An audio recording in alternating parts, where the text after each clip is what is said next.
How faith works.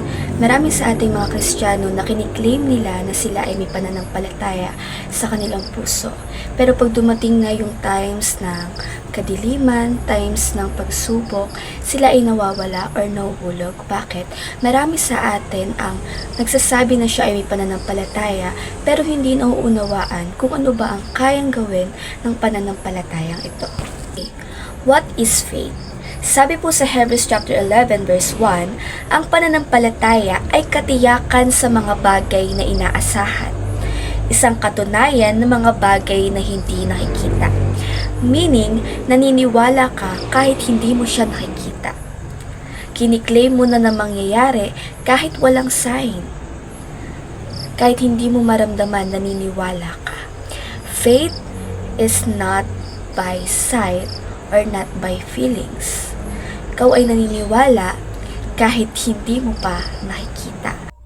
At ang pananampalataya ay hindi nakukuha sa emosyon or sa efforts man ng mga tao or sa iyong sarili.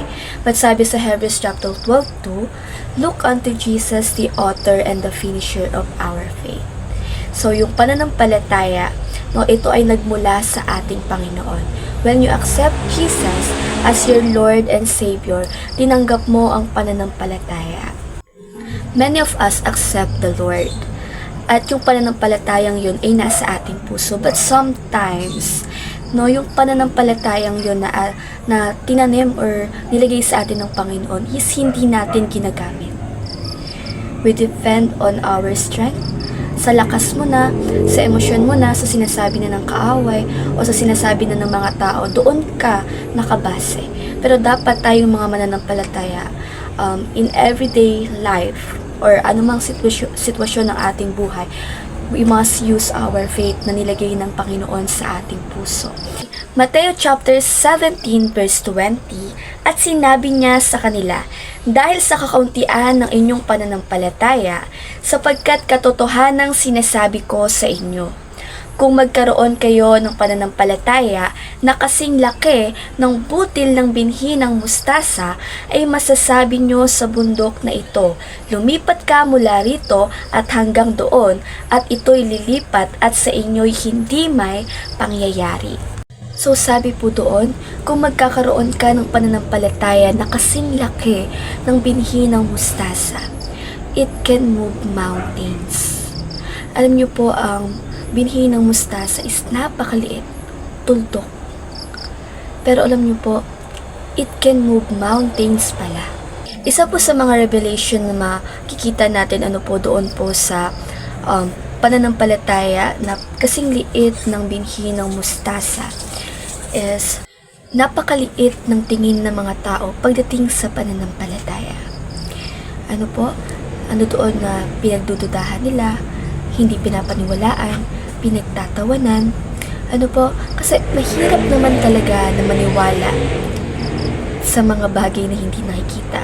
Mahirap paniwalaan yung mga bagay na hindi mo naririnig.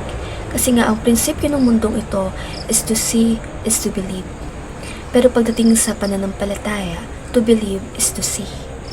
Gaano man ka talagang pinamaliit ng mga tao ang pananampalataya or pinagdududahan at hindi pinapaniwalaan, gaya ng binhi ng mustasa na napakaliit, kahit gaano pa yan kaliit, hindi yan mananatiling maliit, hindi yan mananatiling patay, hindi yan mananatiling walang bunga. Pag yan ay yung tinanim, makikita at makikita ng mga tao na wow, yun pala yung maliit na yun pala yung pinagdududahan ko. Grabe, yung bagang mapapasabi ko na lang na from nothing to something talaga. Kaya the faith is really powerful. Kahit gaano sabihin ng mga tao na ang pananampalataya ay walang kwenta, kahit gaano pa sabihin ng kaaway sa'yo na walang mangyayari, hindi nila kayang pigilan ang kayang gawin ng pananampalataya because faith is really powerful when you proclaim it. Can now proclaim it. Ayan. So, dito, makikita nyo rin sa passage na sinasabi dito, masasabi nyo sa bundok na ito, lumipat ka mula rito hanggang doon at ito'y lilipat. So kapag nagkaroon ka daw ng pananampalataya, kaya mong palipatin ng bundok. At ang mga bundok, yan po ay represent ng mga problema, struggles, pain natin sa buhay. Pero sabi dito, kaya mo itong ilipat kapag ikaw ay nagkaroon ng pananampalataya na kahit kasing liit pa yan ng binhi ng mustasa, kahit gaano pa ka tingin ng mga tao na ito'y walang mangyayari, or maglagay man ng kaaway ng doubt sa puso mo, or na-overcome ka man ng mga problema, na kahit kaganto na lang yung pag-asa o pananampalataya na nanatili sa puso mo, it can move mountains. It can move mountains. At alam niyo po, isa pa sa napansin ko dito na ito, hindi sinabi na makakarating ka doon sa tuktok ng bundok, kundi sabi dito, kaya mo itong palipatin. Yun ang nagagawa ng pananampalataya sa buhay ng mga tao. Paniniwala sa Panginoon, sa ginawa ng Panginoon sa kanyang salita at kung sino siya. Hindi mo lang basta malalagpasan yung problemang yan. Kaya mo yung wasakin at kontrolin. Kaya gaano man kahirap, ano po ang nararamdaman nyo ngayon, nararanasan nyo ngayon, o talagang sasabi mong kakaunti na lang, kaganto na lang, bibitaw na ako. Use the faith na binigay sa atin ng Panginoon, because faith is really powerful. Gamitin mo yan sa panahon na hindi mo na alam. Gamitin mo yan sa panahon na wala ka nang marinig. Gamitin mo yan sa panahon na ikaw ay nahihirapan. Faith shines brighter in the silent and in the dark. Use your faith. It can move mountains. Ano man, gaano man yan kalaki, may pag-asa. Yang pananampalataya mo, hindi yan mananatiling maliit. Hindi yan mananatiling walang resulta. Once you proclaim at naniwala ka talaga, receive the victory. Because yung faith na ating tinanggap ay nagpo-proclaim or sinasabi nito na it is finished. Yung pananampalataya na tinanggap natin is a victory faith. Tapos na.